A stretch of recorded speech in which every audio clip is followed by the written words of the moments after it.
চিন্তা করেছে এগুলো উনি বলবে, এগুলো উনি আমাদেরকে এমনি দিবে। আমি কিছু চাই, কারেকশন কিছু নিতে পারি কিনা দেখি। আমি বললাম বেগম খালেদা জিয়ার কাছে এলাকার মানুষের উনি ঘোষণা দিয়েছেন আগামীতে বিএনপি সরকার ক্ষমতায় গেলে ফেনীতে একটি সরকারি মেডিকেল কলেজ প্রতিষ্ঠা করা হবে। একটা মেডিকেল কলেজ প্রতিষ্ঠা করলে এই পুরো বৃহত্তর ফেনীর মানুষকে আর ঢাকা চট্টগ্রামে যেতে হবে।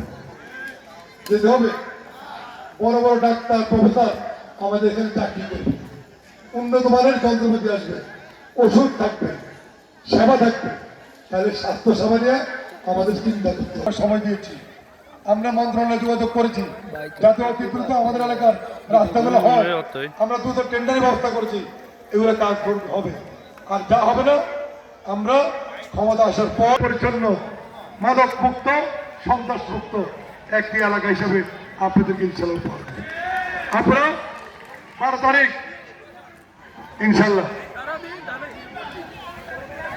আমাদের কারণ হ্যাঁ ঠিক আছে শুনেন, যদি জিয়া রহমানের দল ক্ষমতা আছে, জিয়া সবার আগেই হবে, টেনশন করেন না। ওই খালেদা জিয়া মহিলা কলেজ, খালেদা মহিলা কলেজ, খালেদা জিয়া সড়ক গাড়ি দিয়ে চালা যেতে পারি, গাড়ি চলে না কেন? এই সড়কের নাম খালেদা জিয়া, কাজ হবে না ইনশাল্লাহ, সেটাও হবে। একজন আদালত 12 তারিখ সবাই মিলে আমার মায়ের যে প্রতীক, আপনাদের মেয়ের প্রতীক, এই প্রতীক ভোট দিয়ে আপনাদের সেবা করার জন্য আমাকে সুযোগ দেবেন। আমি ওয়াদা করছি, আমি আপনাদের জন্য আমি কাজ করব, এলাকার মানুষের জন্য আমি কাজ করব।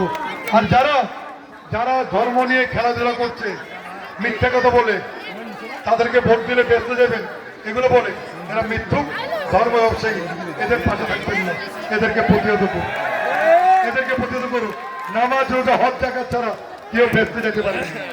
যারা বলে তাদেরকে ভোট দিলে বেঁচতে যাবেন, এরা ইসলামের ভিতরে লুকিয়ে থাকা ইসলামের শত্রু।